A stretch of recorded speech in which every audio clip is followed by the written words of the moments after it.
자, 15번 봐주시고요. 도시개발사업의 시행자에 대한 설명으로 틀린 거 됐는데, 도시개발사업 시행자라면 원래 12사람 중에서 시행자를 지정하는 게 원칙입니다만 예외적으로 환지 방식에서는 토지주자나 조합을 시행자로 지정하는 것이 또 다른 원칙이죠. 그 대신 환지 방식에서도 예외적으로 지자체 등을 시행자로 지정할 수 있는 이런 구조로 되어 있는데, 1번의 도시개발사업을 수용 사용방식으로 시행하는 경우 조합은 시행자로 지정될 수 없다. 자, 우리 조합은 전부 환지 방식에서만 시행자가 되는 게 특징이기 때문에 수용 사용이나 혼용에서는 시행자로 지정될 수 없다가 맞는 겁니다. 2번이 토지주나 조합이 개발계획 고시부터 1년, 이게 시행자 지정 신청 기간이죠. 1년 내 시행자 지정을 신청 아니할 때는 전부 환지 방식에도 불구하고 지자체 등을 지정할 수 있다. 이게 바로 환지 방식에서는 원칙은 토지주나 조합을 시행자로 지정하는 게 원칙이지만 지자체 등을 예외적으로 지정하시는 그 예외적 시행자 지정 사유 세 가지 중에 하나가 이겁니다. 지정받을 토지나 조합이 1년 내 신청 안 할 때 얘기죠. 그리고 여긴 없지만 지자체장이 집행하는 공공사업과 같이 병행할 필요가 있어도 그자 시키면 되니까 가능하고요. 또 하나가 3번이죠. 국공유지를 제외한 면적 2분의 1 이상의 소유자와 소유자 총수 2분의 1 면적 반, 총수 반이 지자체장에 동의한 때에도 위의 경우가 같다. 보통 조합의 설립인가를 신청할 때는 보통 동의인 면적 3분의 2 이상 소유자 동의와 총수 2분의 1에서 동의를 받아야 조합을 만들 수 있는데 그 정도보다 동의 요건이 채워지지 않아서 안 될 때 얘기입니다. 조합 만들면 조합 만들어서 환지 방식으로 사업하는 게 제일 일반적이죠. 그런데 동의가 채우기 힘들 때 아예 못하는 것보다는 조합을 못 만들어서 못하는 것보다는 지자체를 지정해서라도 할 수 있는 게 좋다. 그렇기 때문에 조합의 설립인가 동의 요건보다는 낮아야 의미가 있는 것이고 그래서 면적 2분의 1 총수 2분의 1 정도가 지자체에 동의만 해도 지자체를 지정할 수 있다. 그렇게 보시면 됩니다. 그리고 4번은 조합을 설립하려면 토지 소유자만이죠. 7인 이상입니다. 7인 이상이 정관 작성하여 지정권자의 설립인가 토지 소유자 7인 이상이죠. 이게 황해에 7인 했던 거 우리 정비법에서는 추진위원회가 인가 신청 들어가죠. 거기는 추진위원회 위원수가 5인 이상 그건 정비법 요건 토지자 7인 이상 그리고 지정권자의 설립인가니까 정확하죠. 개발법은 지정권자잖아요. 그리고 5번은 의결권에 든 조합원 수가 50 이상인 조합이어야 총회 권한을 대행하기 위해서 대회를 둘 수 있다. 자, 우리 둘 수 있다는 맞습니다. 그런데 100인이 틀렸어. 50인 이상입니다. 50인 이상. 개발조합, 정비조합이 서로 비슷한데 통틀어서 유일한 임의기관이 도시개발조의 대의원이에요. 조합장, 이사감사, 임원은 둘 다 필수입니다. 그래서 조합장, 이사감사를 안 들 수 있는 경우는 없죠. 그리고 총회도 필수야. 그런데 정비법에서는 대의원에도 100인 이상일 때가 붙지만 100인 이상이면 두어야 한다는데 도시 이 개발조합 대의원에만 50인 이상일 때 둘 수 있고 둘 수 있다가 임의적인 게 이게 특이합니다. 근데 둘 수 있다는 맞게 돼 있는데 100인이 틀렸어요. 50인 이상. 16번에 개발법상 도시개발조합의 대의원회는 총회 권한을 대행할 수 있습니다. 다음 중 대의원회가 대행할 수 있는 권한은 무엇이냐? 그러니까 대의원회가 총회 권한 중에서 일부를 대행할 수 있는데 중요한 5가지는 총회 정권상 총회에서만 결의해야 되지 대의원회에서 못하고요. 나머지 사항을 대의원회가 대행할 수 있습니다. 사실 정비법상 총회 정권상이 더 많은데 주로 개발법상 총회 정권상을 주로 더 물어봤기 때문에 여기서 낸 건데 5가지가 있어요. 정관 변경, 조합의 약속의 변경이니까 중요한 거 총회에서만 해야 됩니다. 2번이 답이 되는 게 실시계획은 대의원회가 대행할 수 있어요. 실시계획 대신에 개발계획이라고 집어넣으면 그것이 총회 정권상이 되는 겁니다. 환지계획과 함께요. 3번에 환지계획과 함께. 우리 조합이 사업을 하게 되면 개발계획, 실시계획, 환지계획이 있는데 조합은 개개인이 참여하는 게 총회이기 때문에 조합은 개개인 입장에서는 제일 중요한 계획이 환지계획이에요.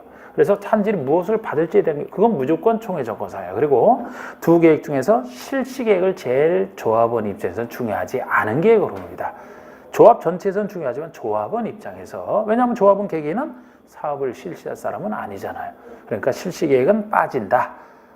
개발계획까지 들어갑니다. 그건 입법 정책의 문제지만 그래서 3가지 계획 중에서 실시계획만 총회 정권상에서 빠진다. 여기서 빠진다는 것은 대의원회가 대응할 수 있는 사항이 된다는 거죠. 그리고 임원의 선임이에요. 임원 뽑는 거 선임만 해임, 대의원 선임 해임도 아닙니다. 임원의 선임만 조합의 합병 해산, 조합의 합병 해산, 조합의 존립에 대한 얘기 요 5가지가 되겠습니다. 이게 도시개발법에 있어서 총회 정권상 5가지 나머지를 대의원회가 대행할 수 있는 그 다음 17번은 참고로 하여튼 아까도 얘기했지만 정비법에서 총회정관세 더 많은데 그건 시험에는 잘 안 냈어요. 더 넓습니다. 예를 들어 임원 선임만 여기서는 총회정권사라고 했는데 정비법에서는 사실 임원의 선임 해임까지도 대의원 선임 해임까지도 다 총회정권상에 들어가거든요. 훨씬 넓게. 하여튼 요거를 좀 잘 보시고 17번에 도시개발법상 토지상환채권 발행에 대한 설명이다. 바르지 못하다. 토지상환채권. 자, 토지나 건축물로 상환해주는 채권. 토지나 건축물 하나값에 해당하는 채권이기 때문에 주택부상, 주택상환사채, 주택 하나값에 해당하는 채권과 큰 채권의 점에서 서로 비슷한 이러한 큰 채권은 공통점이 함부로 발행하지 못한다. 발행계획 세워서 발행한다.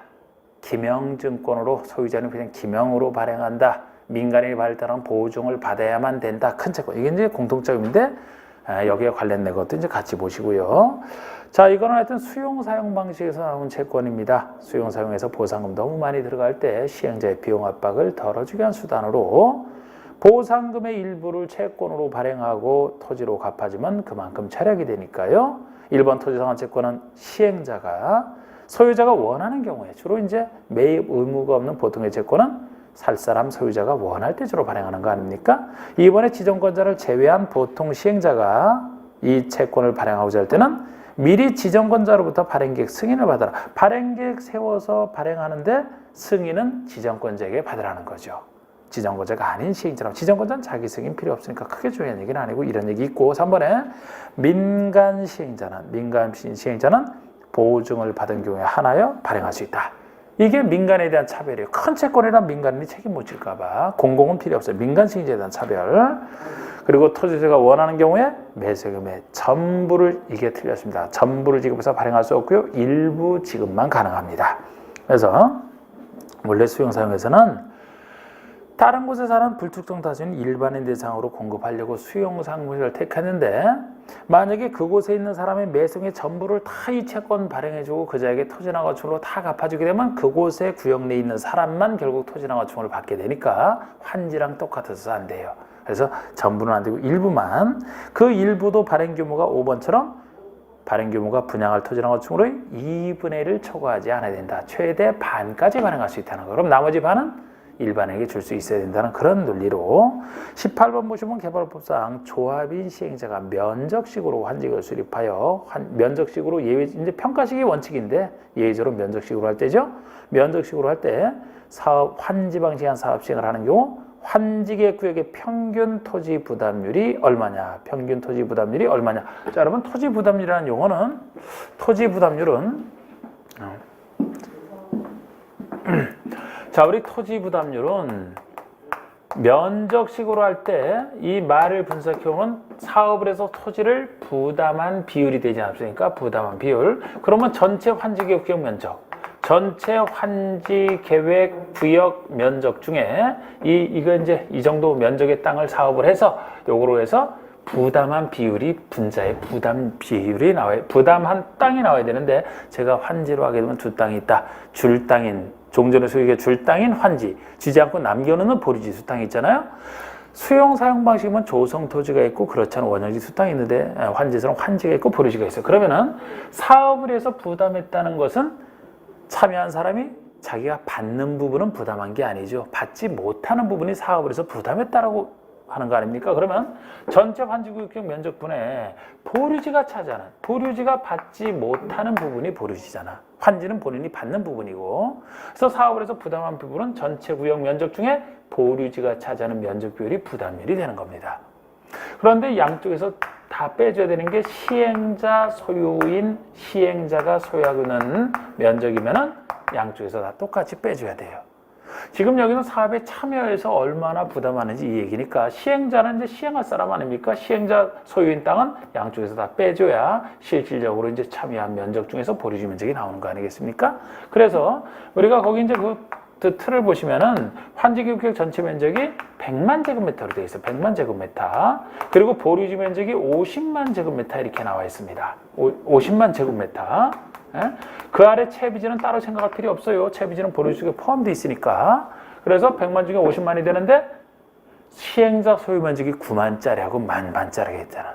사업 시행으로 시행자에게 무상 귀속되는 그럼 시행자 소유가 되는 것이죠. 그게 9만짜리고 처음부터 시행자가 소유하는 면적이 만이 따로 있잖아. 그럼 9만과 만이 이게 시행자 소유가 되기 때문에 10만을 다 양쪽에서 빼줘야 돼. 그럼 여기서도 10만 빼주고 여기서 10만 빼주면 결국 90만 중에 90만 제곱미터 중에 40만이 되니까 44.4가 되는 거죠. 44.4가 되는 거지.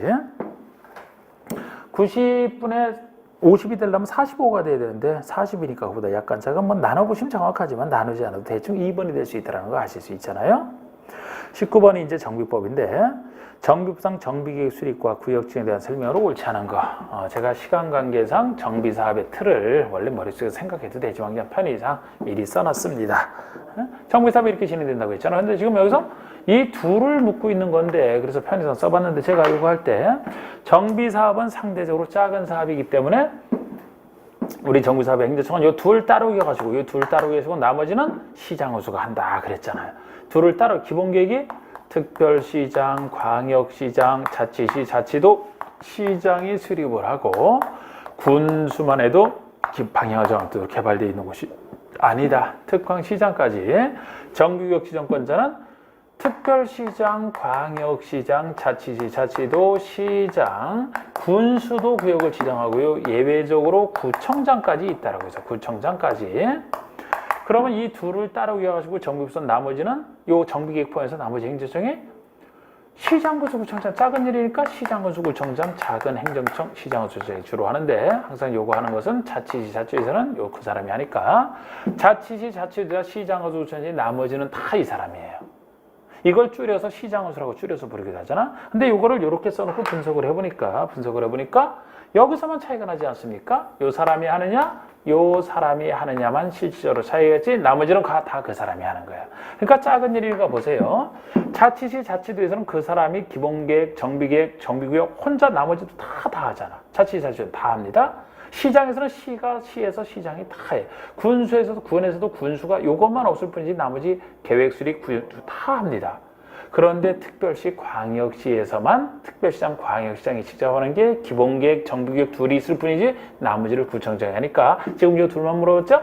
그럼 여기 특별시 광역시에서는 구청장이 정비계획을 수립한 다음에 본인이 직접 지정하는 예외 존재의 요거는 긴급한 경우에 긴급하니까 요청할 틈이 없어 직접 지정하는 경우고 천지지변 긴급한 경우 보통이라면 이 사람이 지정하니까 특별시장 광역시장의 구역정을 요청하면 요 사람이 지정을 해주고 나머지를 구청장이 또 다 하는 겁니다. 여기서만 차이가 날 뿐이거든요. 나머지는 다 또 그 사람이 하잖아.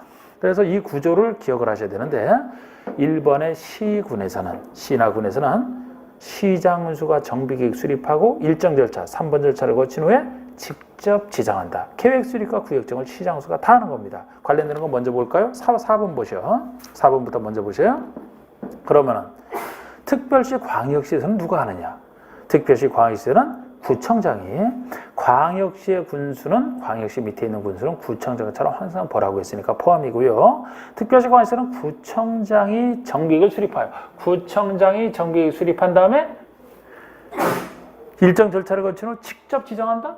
직접 지정한다가 아니죠. 직접 지정한다로 나오려면 천재지변 등 긴급한 경우가 전제됐을 때만이고 보통은 요 사람 그런 얘기 없으니까 특별시장, 광역시장에게 구역지정을 요청해야지 직접 지정한다가 틀린 겁니다. 이게 틀렸죠? 그래서 4번이 5번은 자치시, 자치도, 대도시장은 정비계획을 수립하여 직접 지정한다. 직접 지정합니다. 대도시장도 시장 속에 하나니까 다 직접 하잖아. 그리고 2번, 3번 얘기는 2번은 우리 정비계획을 입안하는 그 입안 사유가 여러 가지가 있지만 이건 시험에 잘 안 나와서 그냥 숫자 나오는 이 1번 이 하나 지문만 이제 한 겁니다. 단계별 정비사업 추진계획상 정비계획 수립 시기가 됐으면 정비계획을 빨리 수립해야 되는데 1년 이상 지나도 정비계획이 수립되지 않으면 토지등 소유자는 정비계획 위반을 시장군수에게 제한할 수 있다. 수립시기가 1년 이상 지나도 안 할 때 이 정도. 그리고 3번에 정비계획 수립한 다음에 이제 그 구역정 전까지 그 절차거든요. 정비계획 수립하여 주민에게 서면으로 통보한 후 주민 설명회를 하고 30일 이상 주민에게 공람을 합니다. 이 공람기간 때 의견을 듣는데 이것도 굳이 따지면 정비 기본계획 수립할 때는 14일 이상 공람하면 돼요. 정비계획이 30일 이상 공람이고요. 지방의 의견은 둘 다 똑같이 60일 내 지방에는 의견 제시해라. 이건 똑같습니다. 그런 얘기까지도 있죠. 자, 20번 보시고요. 정비법상 시행 방법에 대한 설명을 옳지 않은 거. 자, 우리 정비사업 시행 방법이 뭔지. 자, 제가 이것도 이제 제가 그려놨던 거 틀을 항상 생각을 하셔야 되는데 6가지 정비사업을 항상 정비법상 떠올리고 있어야 되고 방법은 5가지만 있잖아요. 관리 채용에 따라 건물 주는 게 일반적 방식이고 환지 땅 줄 때 쓰는 거. 시행자가 전체를 해주는 게 아니고 기반설만 고쳐주고 주택은 소유자에게 스스로 맡기는 반쪽짜리 시행자가 반만 해주니까 제일 무서운 수용 방식 그리고 섞어서는 혼용 이 5가지 방식이 있는데 제가 개선사업이면은 달동네인 개선사업이면은 이 5가지 방식이 다 허용된다.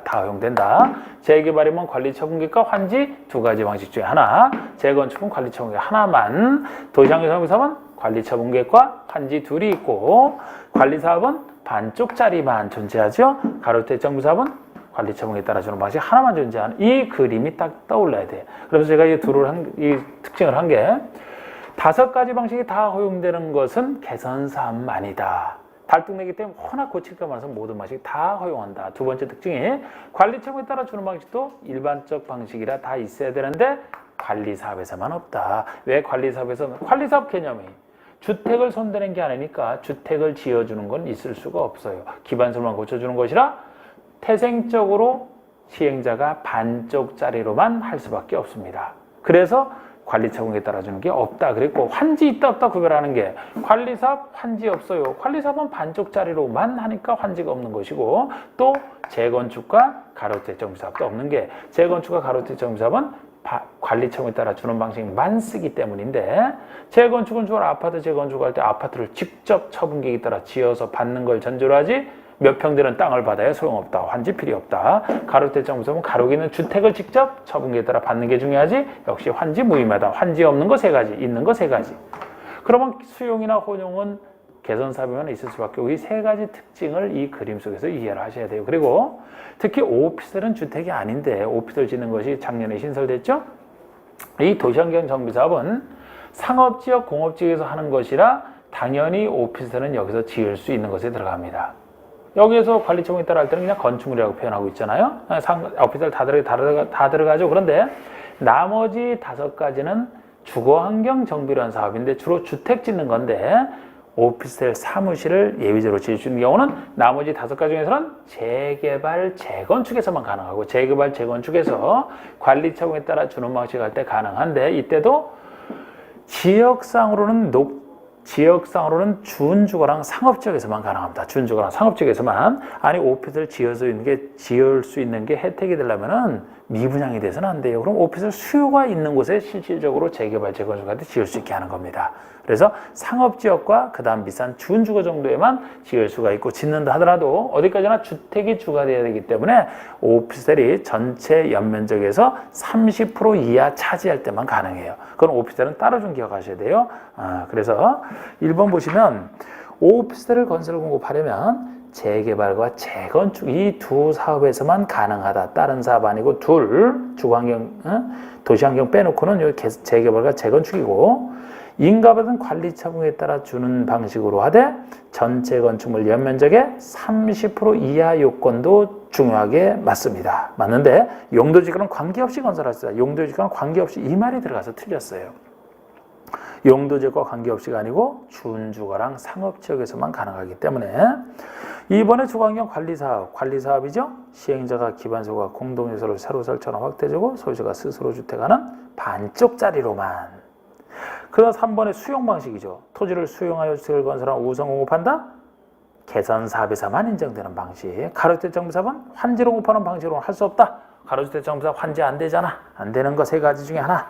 재개발 사업은 관리처분계획 따라 하는 방식과 환지. 재개발은 관리처분계획 환지 둘 중에 하나. 정확합니다. 그래서 이 그림을 기억하시는. 그 다음에 21번은 정비법상 시장의수는 정비유tin이 다음의 사유에 해당하면 직접 해지를 해야 된다. 그 사유로서 옳지 않은 거. 자, 이것도 우리 6가지 정비사업을 토대로 해서 틀부터 잘 잡아야 되는데 자, 우리 해제와 관련해서는요. 하여튼 정비구역 해제는 우리 사업이 미시행시 도시개발법에서는 미시행과 시행 완료 둘 다 들어가는데 여기서는 미시행시 해제되는 것만 나오는데 이것도 해제해야 되는 사유와 지정권자는 직접 해제하고 요청권자는 직접 요청을 해서 꼭 해제돼야 되는 사유와 해제할 수 있는 사유는 너무 양이 많아. 문제는 한 번밖에 안 돼요. 그래서 지정해야 되는 사유만 좀 중심으로 할 수 있다는 사유는 따로 하실 분만 제가 하시라고 했는데 해야 되는 사유도 사유는 많거든요. 자, 예정구역의 해제와 정규구역의 해제로 나눠지는데 우리 정비 기본계획 파트 이쯤에서 정비 예정구역이 지정이 되면은 이 예정구역에 대해서는 빨리 정비구역 지정 절차를 밟아야 되거든요. 근데 예정구역 지정될 때로부터 정비구역 지정이 3년 내에 없다. 그러면은 예정구역을 해제하는 게 예정구역 해제고, 또 하나는 정비구역이 지정됐으면 빨리 사업 시행 절차를 밟아서 빨리 하라. 이게 정비구역 해제인데 미시행시 해제가 나오기 때문에 요거 해제할 때도 이 틀을 잡으셔야 돼. 이 틀을. 제가 우리 6가지 정비사업 할 때 우리 시행자 파트에서 그러지 않습니까? 우리 토지등 소유자라든지 토지등 소유자나 이들이 설립한 조합 민간인 시행자가 되느냐 아니냐 달동네는 능력 없어 못 시키고 관리사업도 주택 손대는 게 아니고 기반서는 원래 시장운수 가기 때문에 민간인 안 되고 이 두 사업은 시장운수나 공사등, 공공시행자가 하는 게 개선사업이에요. 그러면 나머지는 민간인이 할 수 있는데 지금 미시행 해제 사유 나오면 이 틀을 먼저 잡는 게 아니 민간인이 공공이 하는 사업은 못하는 경우가 없잖아. 민간인이 할 때 못하지. 그래서 민간인이 못해서 공공이 하는 개선사과 관리사업은 저기서 아예 빠지는 거예요. 요거를 빼고 시작을 해야 돼. 개선사 관리사업을 빼고 민간인이 못하는 사업이니까요. 그럼 나머지가 민간인이 할 수 있는데 제가 민간인 할 때 그 전에 틀 잡을 때 토지소유자 안 돼. 조합 설립해서 해야 되니까 재건축도 조합 설립해서 해야 돼요. 가로대 정비사업 조합 설립해서 해야 돼. 그런데 도시환경 정비사업만 조합 설립해도 되고 제일 잘 사는 곳이라 토지소유자가 직접 시행자가 될 수 있게 민간인이 할 수 있는 게 요 4가지 사업이거든요. 그런데 넷 중에서도 요것도 살짝 빼줘야 됩니다. 우리 해제에서는. 왜냐면은 이 2가지 소규모 사업이 이 사업 자체를 못할 때 요게 등장한 것이기 때문에 요것도 소규모 사업 자체도 못하는 건 없다고 봐요. 민간에 하지만 없다고 봅니다. 그래서 이 3가지만 나와 있고 이 3가지도 재개발, 재건축, 조합이 할 때랑 도시환경 정비사업을 조합이 할 때랑 토지동 소유가 할 때랑 나눠서 이 민간인이 할 때 못하는 이렇게 나눠보고 먼저 재개발, 재건축, 조합이 할 때 제가 노란색으로 먼저 표시를 해보면 자 이거 어쩔 수 없어요. 복잡하기 때문에 이렇게 보셔야 돼. 개발법에서는 정비구역 고시된 때로부터 바로 실시의 인가신청을 따지지만 정비법은 좀 더 세분화되어 있는 게 구역 지정돼서 빨리 조합 만들어라. 조합이 빨리 사업시행 인가신청 들어가라. 그런데 정비법은 하나 더 그래야 되는 게 조합 만들기 위해서는 정비법에서만큼은 조합 설립 추진위원회가 나오기 때문에 정비구역 지정된 다음에 추진위원회를 만들고 추진위원회가 조합 만들고 조합이 사업시행 인가신청 들어가잖아. 이렇게 나눈 상태에서 각각 신청 정비구역 지정됐으면 빨리 조합 추진위원회 승인 신청 들어가라. 추진위원회가 빨리 조합 설립 인가 신청 들어가라. 조합이 빨리 사업시행 인가 신청을 들어가라. 이렇게 셋으로 나눈 상태에서 각각 셋으로 제가 기억시키는 게 바로 이겁니다. 일단 이 틀을 셋으로 나눈 상태에서 셋으로 잡아두세요. 그리고 각각 어느 때로부터 무엇이 몇 년 내에 없을 때 자, 정비구역 고실로부터 2년 내에 추진위원회 승인 신청을 안 할 때 추진위원회가 승인받은 때로부터 2년 내 조합 설립인가 신청을 안 할 때 조합이 설립인가를 받은 때로부터 3년 내 사업시행 인가 신청을 안 할 때 각각 해제하라 이렇게 보시면 돼요. 그런데 이렇게 틀을 잡으시되 공공지원을 시장으로부터 받는다라면은 추진위원회 구성 안 할 수도 있고 안 하게 되면은 정비구역 고시된 때로부터 바로 조합 설립인가 신청 들어가겠죠. 요렇게 바로 물어본다라면 통과되는 거. 4에서 3으로 줄었다. 이때부터 요걸 묻게 되면은 3으로 3년. 이게 이제 재개발, 재건축 조합이 할 때입니다. 그러면은 이 도시환경 정비 사업을 하는 경우는 제가 빨간색으로 해보면은 역시 조합이 한다면 추진위원회로부터 2년 내 설립인가, 조합이 3년 내 사업시행 인가 신청. 이게 셋 똑같아요. 나 있는 거 그대로 판단하시면 돼요. 똑같잖아. 없는 거는 없고. 그런데 도시환경 정비 사업을 토지등 소유자가 한다면 이런 거 없어. 토지등에 가면 구역고실로부터 바로 사업시행 인가신청을 따주거든요. 그러면 구역고실로부터 사업시행 인가신청이 5년 내에 없을 때 이렇게 얘기하는 거잖아. 아까 여기서부터 요걸 바로 얘기하면 4에서 3으로 줄은 게 맛이라면 여기서부터 여기라면 7에서 5로 4에서 3으로 7에서 5로 같은 비율로 줄어든 뭐 이렇게 하는 게 어쩔 수 없어요. 이 복잡한 거를. 그리고 여기서 추진의 승인이나 조합 설립인가를 받았는데 이것이 각각 취소가 되면은 처음부터 하기 힘드니까 구역을 해제하는 사유에 추가적으로 더 있습니다. 그래서 참 내용 많은데 그중에 1번만 한 건데 그 사유로서 옳지 않은 것을 했는데 1번이 정비 예정구역에 대해서 구역 지정 예정일로부터 3년이 될 때까지 구역을 지정하지 아니했다. 이게 예정구역 해제 3년짜리를 얘기합니다. 그 다음에 2번에 재개발 조합이 시행하는 사업인데요. 토지 소유자가 어느 때로부터 구역 고시는 때로부터 3년이 될 때까지 조합 설립 추진의 승인 신청? 구역 고시일부터 추진원의 승인 신청을 얘기하네요? 그럼 2년이 돼야 되지. 그래서 3년이 틀린 겁니다. 2번이. 3번도 그대로 잘 읽어보시되 조합이 시행하는 사업에서 추진원의 승인일로부터 조합 설립인가? 추진의 승인일로부터 조합 설립인가니까 이게 2년이 될 수밖에 없잖아. 4번은 도시환경공사를 토지 등 소유자가 할 때죠. 이때가 구역 고시일로부터 5년 사업시행. 구역 고시일로부터 사업시행 인가 신청이니까 5년이 되는 거 아닙니까? 그리고 5번은 도시환경공사 조합이 할 때지만 조합이 설립인가 받은 때로부터 조합 설립인가 받은 때로부터 3년 내 사업시행 인가. 여기서부터 이거 3년을 얘기하잖아. 이런 식으로. 그리고 22번은 다음은 정비법상 정비사업의 대행에 관한 설명이다. 우리 정비법상 대행은 민간인이 못할 때 이제 그 통째로 대행하는 걸 얘기를 하잖아요. 대행 사유가 크게 두 가지입니다. 1, 2번 사유. 1번은 장기간 정비사업 지연 등으로 인해서 민간인인 조합, 토지 등 소유자, 민간 시행자인 조합이나 토지 소유자가 시행하는 정비사업을 계속 추진하기 어렵다고 인정하면 그 다음 못하니까 대행이 가능합니다. 그리고 2번은 올해 신설된 거 당사자가 우리 스스로 못하니까 좀 대응을 해주세요. 요청할 텐데 토지 등 소유자, 조합을 설립한 거는 그 조합원 동의가 되겠죠. 토지소유나 조합원의 3분의 2 이상 동의로 요청할 때 아닙니다. 3분의 2가 아니고 과반수 동의로 요청할 때 대행이 가능합니다. 자, 우리 대행을 요청하는 것은 과반수로 충분한 거예요. 아니 대행을 요청하는 거 3분의 2까지 갈 필요가 없어요. 대행을 하게 되면 대행자가 시행자 계산으로 잘해주기 때문에 그냥 과반수 반만 넘는 사람이 대행을 요청하면 되겠다는 겁니다. 잘 기억하시고 과반수 동의. 3번에 대행자는 대행 개시 결정 고시일 다음 날로부터 대행 완료 고시일까지 대행하는 동안에 자기의 이름이 시행자 계산으로 업무 집행한다. 이름은 대행자 자기 이름으로 하지만 자기 대행자 이름으로 하지만 계산은 시행자 계산. 이거 바꾸면 틀립니다. 시행자 계산.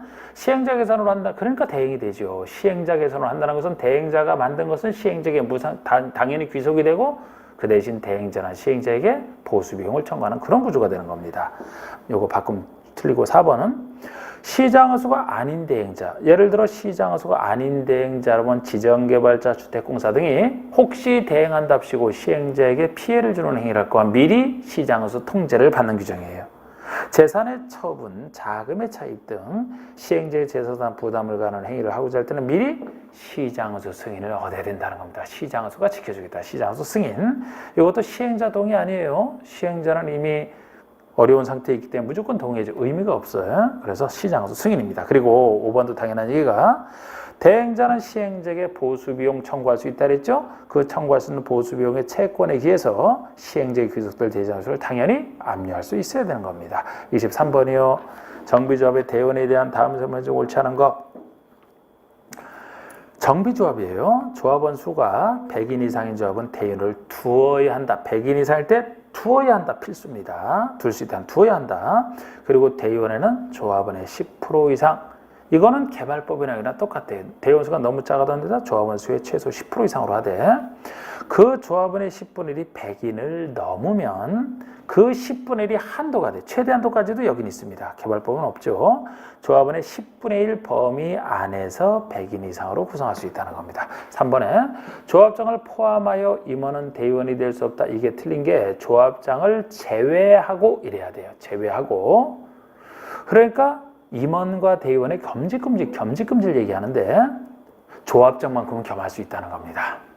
그러니까 조합장을 제외한 임원이니까 이사감사가 대의원이 돼서는 안 되지 조합장은 대의원이 될 수 있다는 거예요. 조합장은 대의원의 의장이 되는 사람이기 때문에 대의원 자격을 갖추고 있어야 같이 회의를 주재하고 표결에 참여할 수 있어서 그래서 조합장은 대의원이 될 수 있고 보통 이사감사가 안 된다 해서 조합장을 제외하고 그래야 됩니다. 4번에 대의원은 조합원 중에서 선출. 그렇습니다. 조합원이 아닌 자는 대의원 될 수 없어요. 그리고 대의원의 의장은 조합장이 되는 거. 그리고 대의원에는 관리처분 개수리 변경을 대응할 수 없다. 관리처분 경우는 환제선, 환지기 값이 상가 아닙니까? 그러니까 총에서만 해야 될 것에 당연히 들어가는 거예요. 그러니까 대의원회가 대응할 수 없는 것입니다. 24번. 정비사업의 공동시행에 관한 설명으로 틀린 거. 자, 우리 공동시행과 관련해서는 지금은 이건 단독 시행자 아닙니까? 이 단독 시행자가 공동으로 사업을 할 때 괜히 복잡하지만 두 가지만 제가 정리하라 그랬잖아요.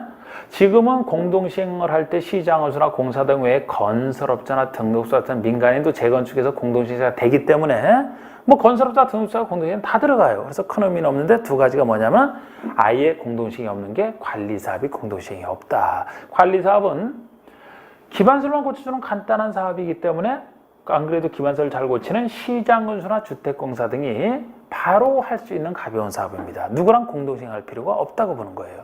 그래서 유일하게 공동시행에 관한 규정이 없는 게 관리사업은 나머지는 다 있는데 공동시행할 때 동의요건을 구별하시는 보통의 공동시행할 때 동의요건은 과반수 동의예요. 조합이 한다? 조합원 과반수. 토지공 소유자 과반수 또는 조합원 과반수.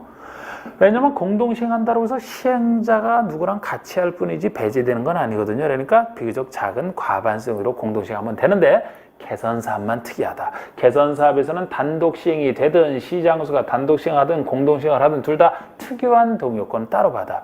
보통 토지공 소유자 3분의 2, 반쪽짜리일 때만 과반수. 보통은 토지소유자 3분의 2와 세입자 세대수 과반수. 이 특유한 동의요건을 단독이든 공동시행을 다 적용하기 때문에 개선사업만 동의요건에 투구하고 나머지는 과반수 동의고 관리사업은 공동시행 없다. 그 정도만. 누구랑 하는지는 거의 이제 다 동일 비슷하니까요. 1번의 주거환경 개선사업 달동 내에서는 시장운수가 주택공사 등과 건설업자를 공동시행으로 지정하려면 소유자 과반수가 아니고 토지등 소유자 3분의 2 세입자 세대수 과반수가 원칙이 되겠습니다. 그래서 1번 틀렸고요. 다른 게 이제 다 과반수예요. 이번에 재건축할 때요. 조합은 과반수 동의를 받아서 건설업자나 등록사업자도 지금은 할 수 있다는 거죠. 과반수 동의. 3번 도시환경 정비사업 토지 등 소유자가 단독 시행을 할 수도 있고 토지 소유자가 그 과반수 동의를 얻으면 시장운수 등과 다른 사람과도 공동으로 할 수 있죠. 다 과반수 동의. 4번 가로주택 정비사업은 조합원 과반수 동의를 얻어서 역시 과반수 동의잖아. 주택공사 등과 공동으로 할 수 있고요. 5번의 관리사업만큼은 공동시행에 대한 규정이 없다. 25번은 다음은 이제 건축공사 현장 안전관리 예치금에 대한 설명이다. 옳지 않은 거 이제 건축법으로 돌아왔죠. 그러면 우리 건축공사의 안전관리 예치금은 원래 공사를 하다가 중단을 하게 되면 현장을 안전하게 관리할 책임을 집니다만 책임 안 질 때 대비해서 일종의 보증금 성격으로서 안전관리 예치금 얘기가 나오는 겁니다. 우리 보증금은 보통 못 믿을 때 부과할 때 부과할 수 있다 임의적이고 항상 공공은 믿어주기 때문에 공공에게 부과하는 건 없고 그리고 이제 여기에 특유한 얘기. 그러면 1번의 허가권자는 착공신고라는 건축주에게 예치하게 할 수 있어요. 할 수 있고 착공신고 시 착공했다가 공사 중단할 때 대비하는 것이라 미리 예치하는 것이라 착공신고라는 건축주에게 예치할 수 있다고 대상이 이번에 조금 넓은 거면 됩니다. 연면적 1000 이상으로서 지자체 조례로 정하는 건축물이 부과 대상입니다. 1000 이상만 돼도 부과 대상이 돼요. 이때도 가로 속에 분양 보증을 한 건축물은 보증한 사람이 책임지니까 제외. 3번의 건축주가 토지주택공사나 지방공사라면 예치금 부과할 수 없다. 어디서나 공사는 믿어주기 때문에 예치금 부과 대상이 아닙니다. 보증금 부과 대상이 아니에요. 4번의 공사비 5% 이게 틀렸죠. 1% 범위에서 예치할 수 있대요. 그러니까 우리가 여기서 안전관리 예치금은 현장 안전관리는 펜스 못 들어오게 다른 사람 못 들어오게 펜스 쳐놓고 물건 잘 쌓아놓고 무너지지 그 정도에 속하기 때문에 공사비 1%가 최대치 충분하다는 겁니다. 5%까지 갈 필요가 없어요. 그래서 대상이 1000 이상이고 공사비도 1이다. 1%가 최대치다. 5번의 허가권자는 공사 중단기간이 2년을 경과한 경우는 건축주의 서면으로 고지한 후 예치금을 사용하여 미관과 안전관리에 대한 조치를 할 수 있다. 행정처인 허가권자가 안전관리 조치를 예치금 써서 직접 할 수 있는 경우인데 공사 중단기는 2년을 경과한 경우가 되겠습니다. 원래 건축주가 해야 되는데 중단기일이 2년을 넘어서도록 안 한다? 그럴 때 허가권자가 직접 나설 수 있다는 건데 지금 위치가 건축법이거든요. 그리고 건축과 주택법에서는 제가 몇 년 하는 건 2년이 대부분이다 그랬잖아. 그래서 이것도 그렇게 기억하시면 돼. 이걸 하나하나 기억하는 것보다. 그리고 건축과 주택법에서 몇 년은 대부분 2년인데 그렇지 않은 1, 3호를 따로 외워하시고 나머지가 2년 아닙니까? 우리 1년짜리 저번 1회 때도 말씀드렸지만 또다시 말씀드리면 꼭 이런 거 꼭 정확히 정리해 두세요. 1년짜리 3가지가 있잖아. 건축법상 건축, 신고, 착수, 가벼운 1년.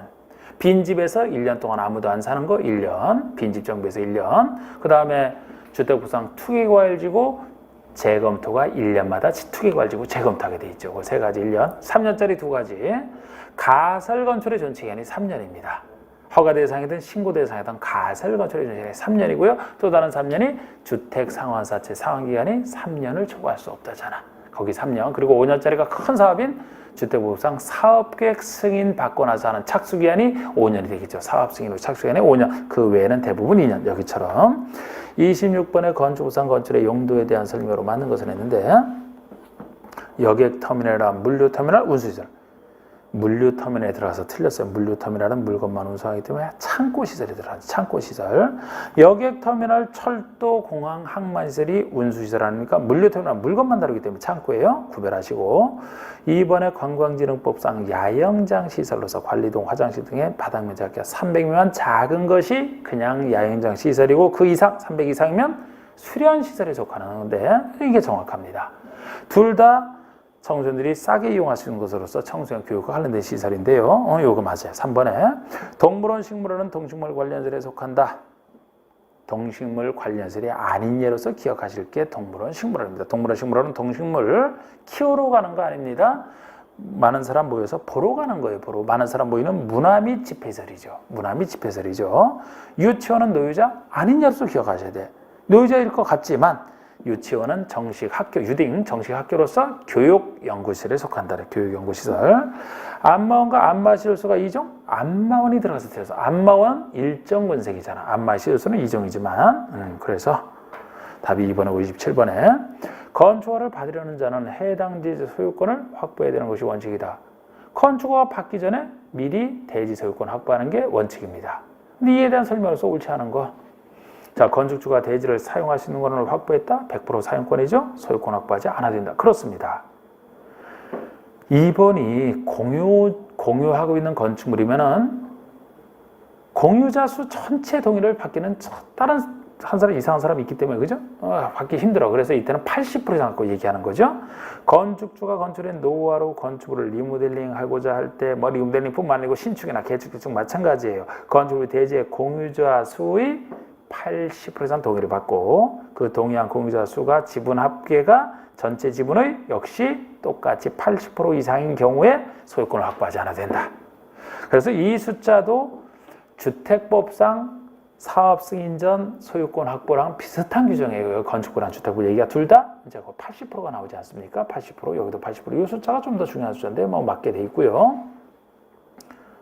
그러면 3번에 이에 따라 건축허가를 받은 건축주는 80% 이상 갖고 건축허가를 받았죠? 받았다라면 공사 들어가기 전까지는 나머지를 다 확보를 해야 전체에 대해서 공사를 시작하기 때문에 그 나머지 확보할 사람이 막 버틸까봐 시가 매도 청구를 통해서 취득하게 할 수 있는 규정이죠.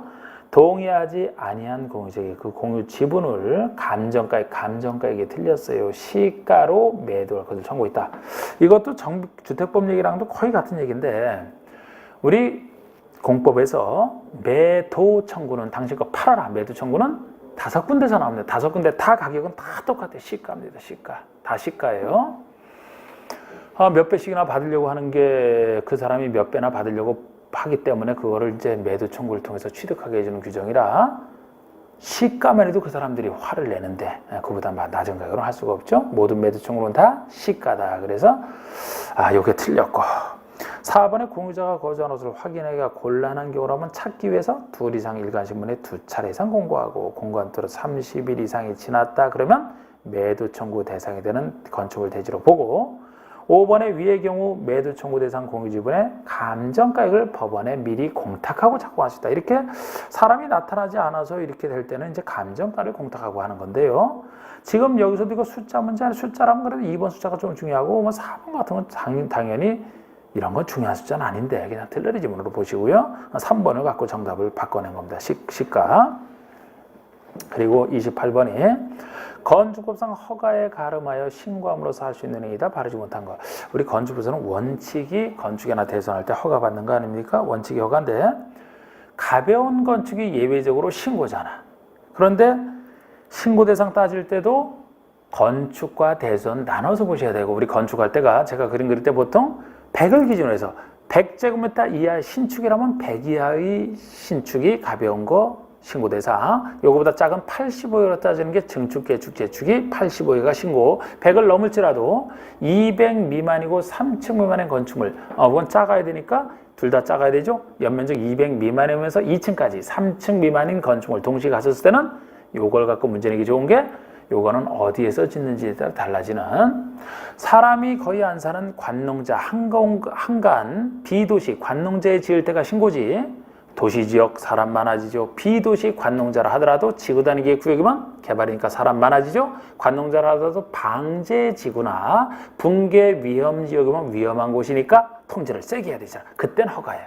보통의 관농자가 신고입니다. 잘 주의해 두시고 그거 외에도 표준 설계도서 안전성 확인됐으니까 신고 증축도 높이기 전에 3m 이하에서 증축하는 것만 가벼운 증축 그리고 공장은 보통 크니까 공장에 들어갈 전문적인 땅을 전제로 해서 2층 이하로서 500제곱미터까지를 작은 공장으로 보고 그 다음에 잘 안 나오지만 뭐 읍면지역에서 농업용 건축물이다. 창고는 200 이하, 축사람에서 400 여기까지 다양하게 있죠. 그리고 대수선이 원칙이 허가이기 때문에 대수선을 신고 대상을 논한다면 역시 대상을 보셔야 돼. 작은 건축물이냐 아니냐. 작다. 역시 200 미만이고 3층 미만의 건축물이면 모든 대수선 자체가 다 신고인데 대상이 작기 때문에 200 미만, 3층 미만이 아니다 그러면 그 대선을 이루는 증설, 해체, 수선, 변경 중에서 제일 작은 수선만 신고지 증설, 해체, 변경은 아니다. 이렇게 한 거. 그래서 그 틀이죠. 1번이 신고 대상으로서 바르지 못한 것이 되는 게 관리지역인데 방제지구잖아요. 연면적 200만이고 3층 미만. 그럼 200만원 3층 미만인데 관리지역이면 보통 신고가 될 것 같은데 방제지구라서 다시 허가가 되는 겁니다. 그래서 답이 1번이 되고 2번은 증축, 개축, 개축되는 면적 85 이하 4번은 작은 공장 공업지역과 비도시의 지구단위 계획과 산업단지 건축하는 것으로서 2층 이하 2층 이하는 2층까지 3층 이하가 같죠?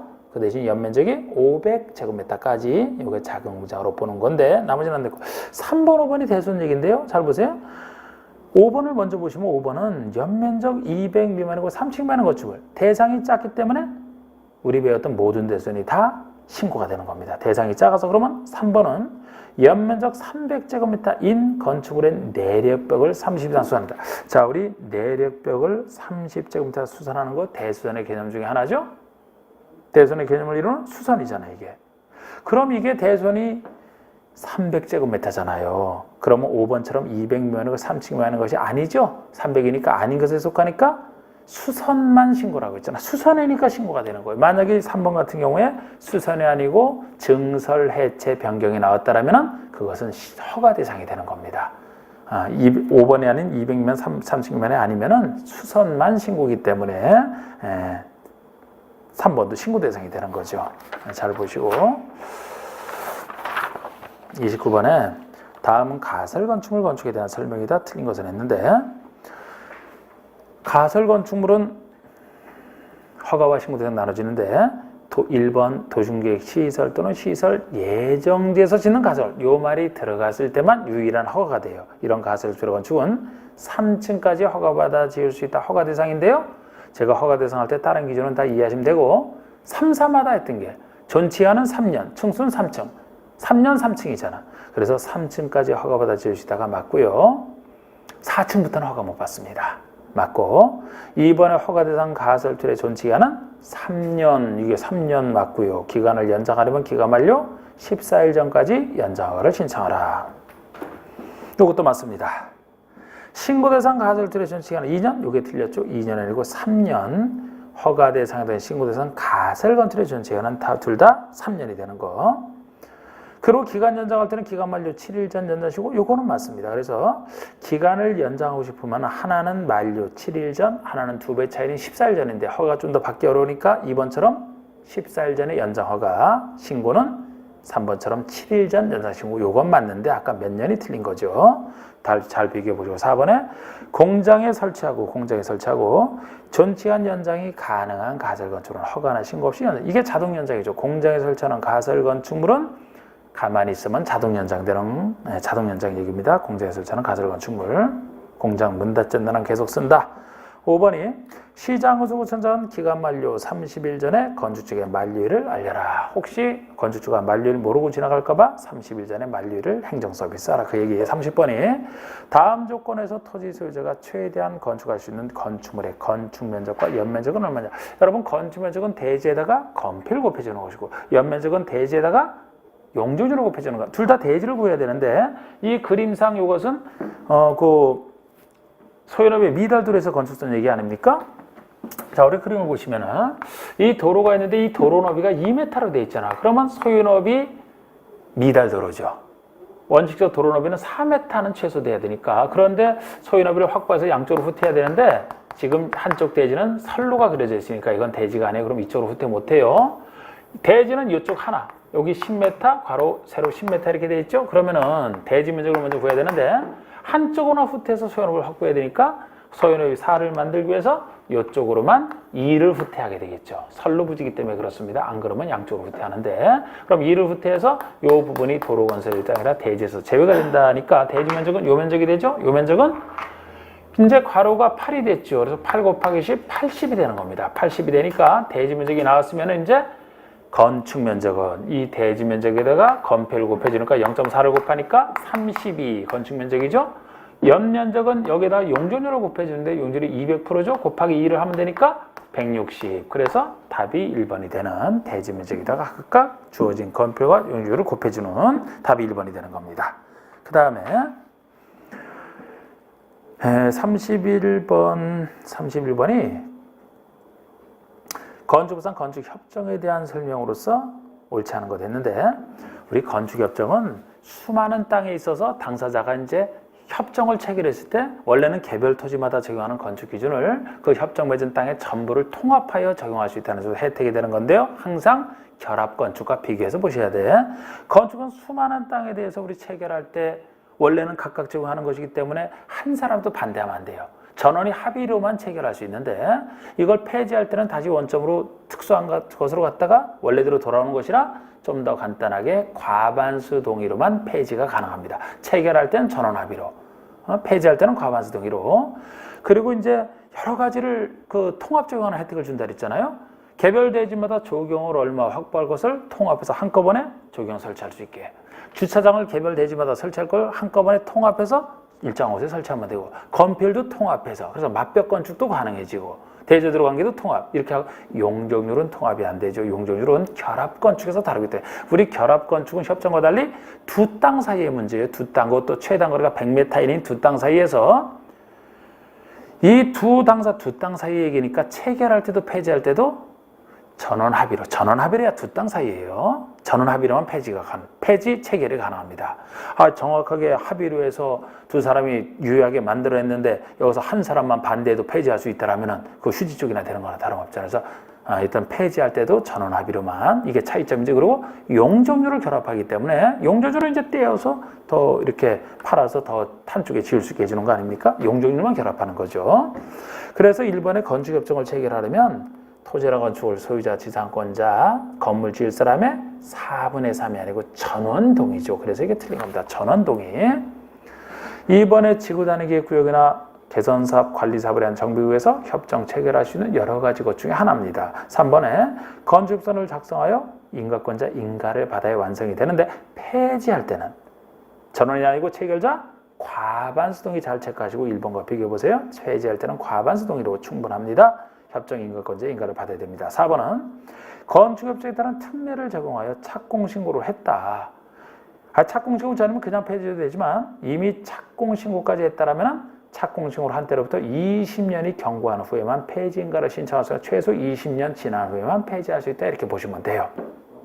이것도 만약에 이게 결합건축이라면 용적률 결합이기 때문에 좀 더 긴 최소 유지기한 30년으로 보는 게 결합건축입니다. 용적률은 크게 해서 건물을 더 높게 지을 때 폐지가 되면 그걸 다시 원상회복 시켜야 되니까 이거보다 좀 더 길어야 되죠. 그리고 건축협정구역에서는 대지의 조경이나 부설 주장 규정 같은 거 이걸 개별 건축마다 정하고 협정구역의 전분의 일부를 대상으로 통합해 정한 아까 제가 예를 들은 겁니다. 용적률 빼고 몇 가지가 더 있어요. 건폐율 포함해서 용적률은 결합 건축에서만 다루니까요. 그거 빼고 자 조금 쉬었다가 나머지 하겠습니다.